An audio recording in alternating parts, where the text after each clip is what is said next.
Morning, everyone. Thank you all for joining us today at the Lago Resort Casino for a significant gathering on responsible gaming. We're here with leaders and advocates who share a critical mission, promoting responsible play and addressing problem gambling in our communities. As partners in New York's Responsible Play Partnership, the New York State Gaming Commission, the Office of Addiction Services and Support, and the New York Council on Problem Gaming have joined forces to work with gaming industry professionals and local service providers to roll out enhanced strategies that will provide support to those who need it most. At Del Lago, we're committed to delivering world-class hospitality while prioritizing the well-being of everyone who visits our facility. Our team members strive to provide the level of personal service that allows them to recognize the signs of problem behavior and connect guests with the resources that can help. Thank you to our partners, advocates, and community members for your dedication to this mission. Together, we're building a stronger framework to ensure responsible play in New York State. I'm excited to see the impact of our collaborative efforts and look forward to the continued work we'll do together to support individuals, families, and communities throughout New York. Next up, Margaret Moriarty from the Seneca County Director of Community Services.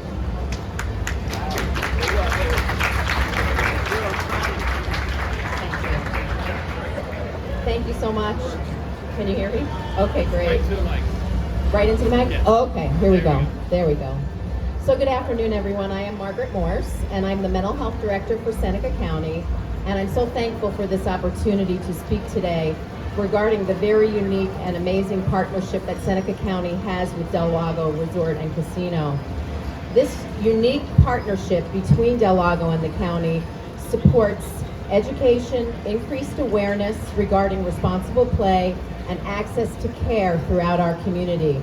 I believe this innovative partnership is the only one of its kind in New York State, where Del Lago actually supports 2 full-time positions in our community to again increase awareness regarding responsible play and ensure that those in our surrounding area who need access to problem gambling services can receive them, regardless of their ability to pay.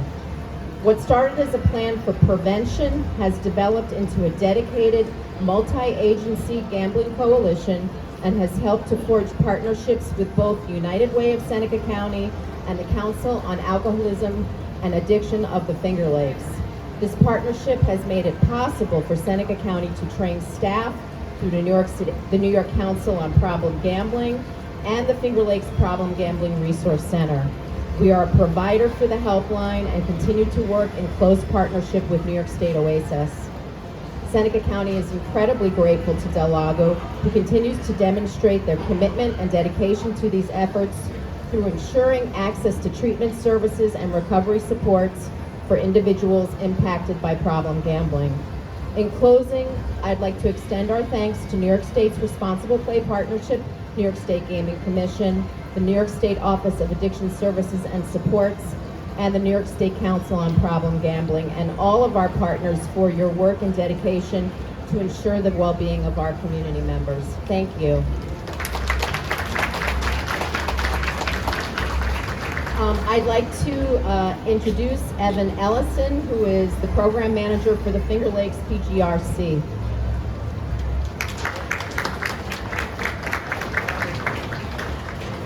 Everybody. Thank you so much for having us here today. It's a proud moment for the field of gambling treatment and recovery as we continue to move the needle on responsible play practices. Problem Gambling Resource Centers, or PGRCs, have 2 main focuses: raising awareness on the issue of problem gambling and getting folks who are negatively impacted connected with the care they need. PGRCs, both here in the Finger Lakes region and across New York State, have dedicated staff to focus on creating concierge-level experiences for every caller. Building rapport and laying the foundation of privacy and compassion is pivotal to engaging someone in that moment that they call for help. We provide one-on-one conversations, listen to client needs, and provide cohesive and comprehensive referrals according to their preferences. Whether somebody's reaching out for themselves or a loved one, we aim to make their access to support straightforward and confidential. Anyone seeking help deserves to have a dignified, safe, and warm experience, and that's what we strive to do with every interaction. Having partnerships with agencies across the state, like our colleagues at Seneca County Community Counseling Center, who all share a common mission to reduce barriers, creates a network of passionate allies. There are different avenues of care with so many ways to get started on a journey of recovery. We simply meet the client where they are on their journey and assist them in taking those first steps. When one community seeks recovery, or when one person seeks recovery, there is a ripple effect of hope felt within the community. We'd like to thank Del Lago for inviting us here today, and we hope other gaming facilities can recognize the importance of responsible play practices. Executive Director Williams, Commissioner Cunningham, Director Morse, thank you for being here with us today. We would like to thank and acknowledge OASAS and the dedicated problem gambling team behind the state level operations, as well as our very own Jim Maney and Michelle Haddon here at NYCPG. Lastly, we want to emphasize to everyone here that if you or a loved one is struggling, the Problem Gambling Resource Centers are here to help. Thank you. I'd like to introduce Executive Director Jim Maney.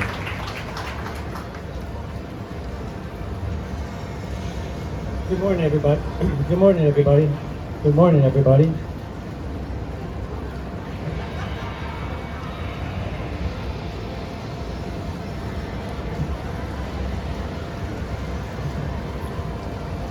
Morning, everybody. Much better.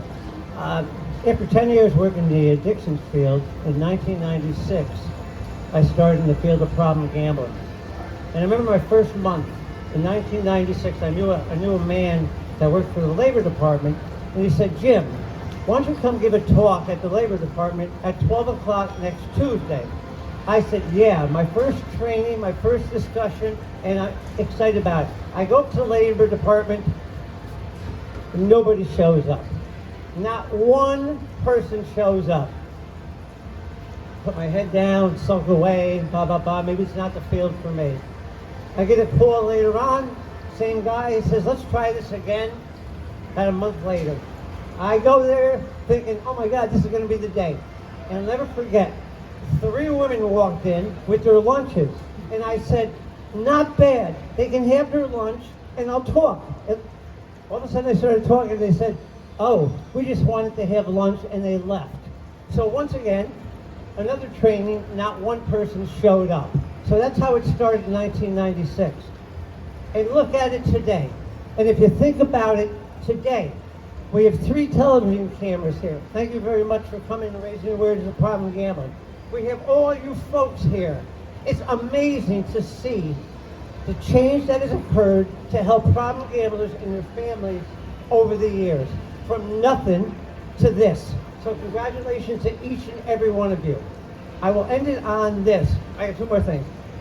Don't you think of James Bond in that waterfall and thinking you're going to throw somebody through there by the end of the day? That's what I think about. Anyways, what I'm here to talk about, neither of those 2, is that the council with OASAS and the Gaming Commission have developed an online casino employee training, which is top-notch, unbelievable training that we want all industry to use.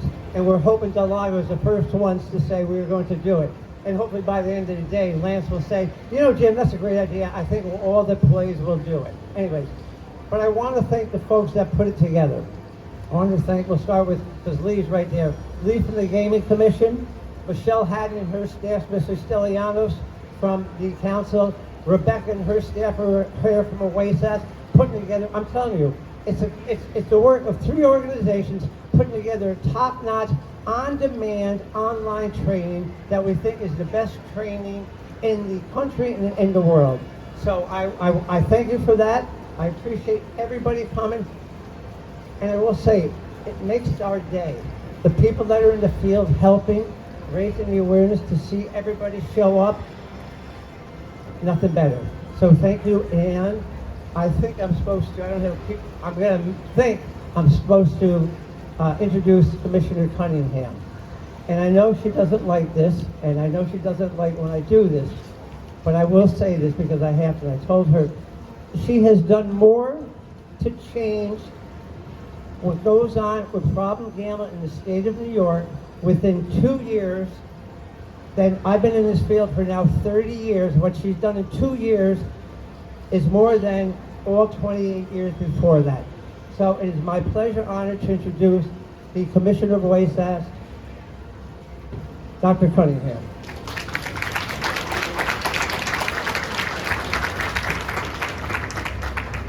Thank you, Jim, for that welcoming. And, you know, I'm really proud here to be representing OASAS and really the responsible play partnership that we have with the Gaming Commission and the New York Council on Problem Gambling. It truly is a partnership that benefits New Yorkers and really addresses the needs for people who have problem gambling.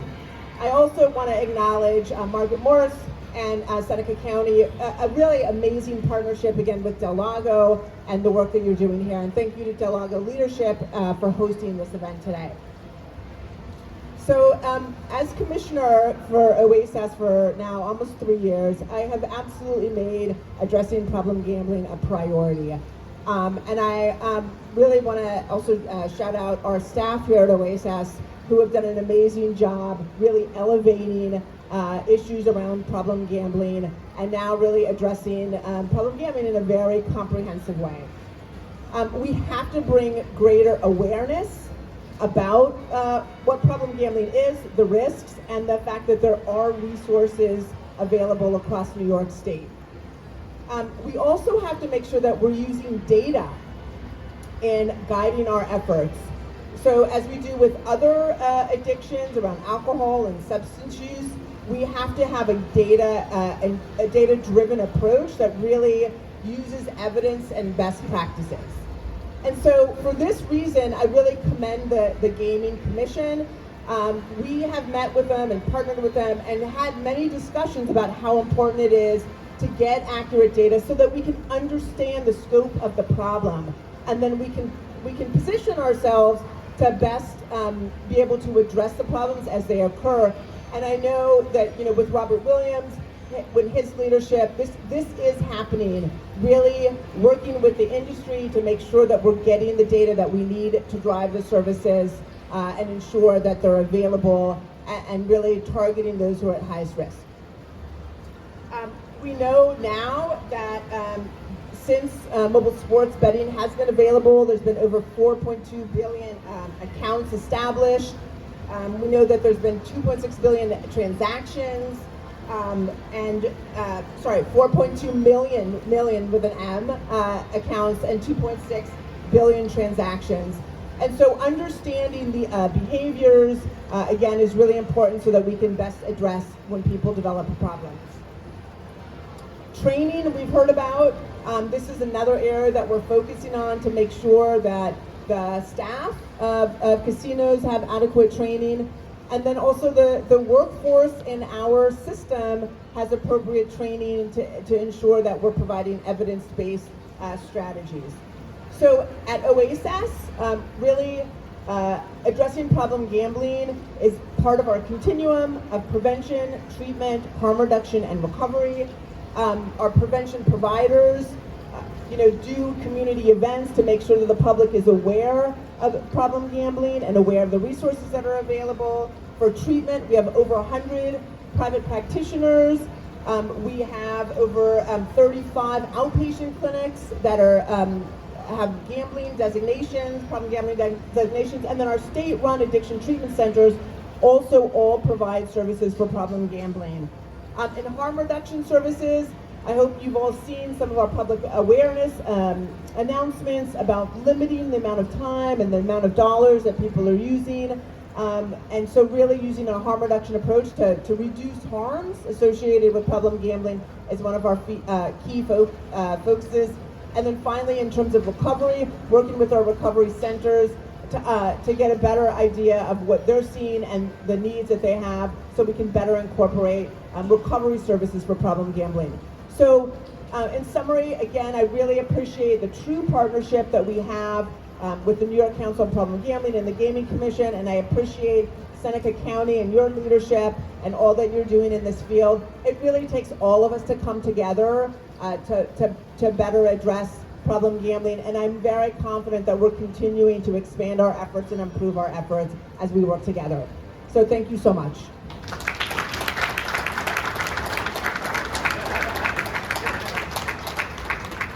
Good morning. My name is Robert Williams, and I have the pleasure of serving as the Executive Director of the New York State Gaming Commission. The Commission touches upon all aspects of lawful gambling in New York State, which includes horse racing and pari-mutuel wagering, Class 3 Indian gaming, the state lottery, video lottery gaming, casino gambling, charitable gambling, and most recently, as you heard, mobile sports wagering. I always appreciate events like these because it causes me to consider where we came from, and where we are and where we are headed. So what have we done? We have always endeavored to raise awareness of problem gambling and tried to bring responsible gaming considerations into policy making.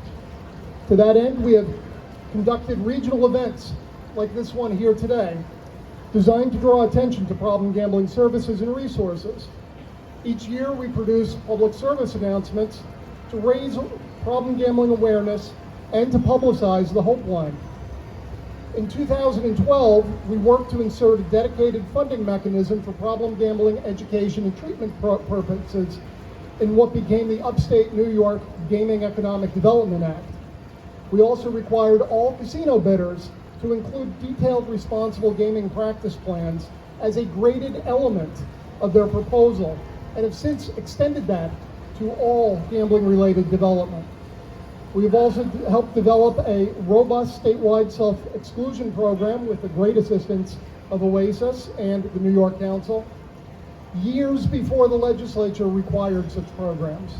And since the advent of mobile sports wagering, we've been quick to rein in marketing and advertising practices, including prohibiting advertising in college and university media.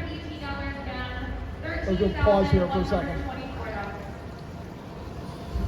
So what have we been doing? Well, this past Monday, as the Commissioner mentioned, the Commission proposed rules governing mobile sports wagering data collection. New York State law requires the Commission and OASAS annually report on the impact of mobile sports wagering on problem gamblers in New York, including, to the extent practicable, an analysis of demographics which are disproportionately impacted by problem gambling. In preparing the first few reports, staff have been hampered by the lack of uniformity in scope and manner in which licensees have reported data. Thus, we believe uniform reporting across all sports wagering platforms will assist in the collection of useful information for the statutorily required report. So what does the future hold? Commission staff frequently conduct internal discussions regarding new potential responsible gaming programs and initiatives. These measures have considered various self-exclusion processes, behavioral tracking of play patterns, loss and deposit limits, player pre-commitment to deposits, losses, wins, or gambling time, warning messages, problem gambling education and information, and increased support services. We've implemented many of these measures because they appeared to be good ideas or because they're used in other jurisdictions, rather than because they have demonstrated scientific efficiency or derived from a good understanding of effective practices and prevention. Taking action is important, but taking effective action is better. Public policy demands responsible gaming practice, but the efficacy of any responsible gaming strategy needs to be considered. We need to work collectively to identify strategies to guide the development and implementation of effective responsible gaming programs. And I look forward to working with our responsible play partners to refine the Commission's approach. I am cognizant that the Gaming Commission walks a fine line. We are both an operator of the New York Lottery and a regulator of legalized gambling operators. Just last week, The Lancet, one of the world's oldest peer-reviewed general medical journals, published a report raising concerns that the gambling industry portrays itself as harmless entertainment while stressing the economic benefits it provides, including tax revenue and employment.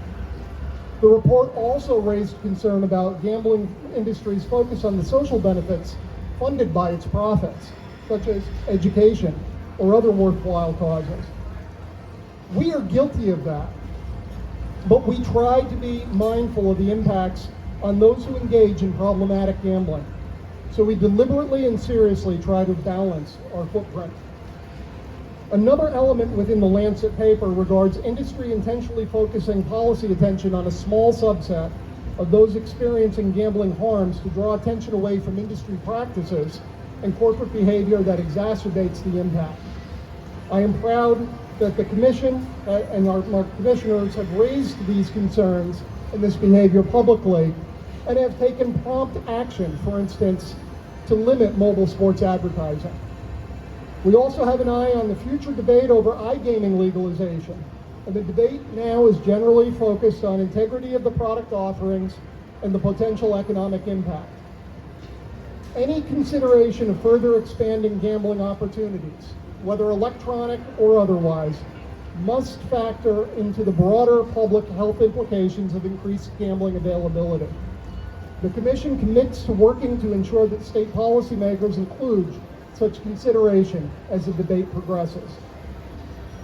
In conclusion, the Commission has a minor role to play, but we will continue to do our best to advance appropriate public discourse regarding the impacts of gambling, and we look forward to further working with our responsible play partners, OASAS and the New York Council on Problem Gambling. I appreciate the opportunity to speak today, and I thank you for your attention.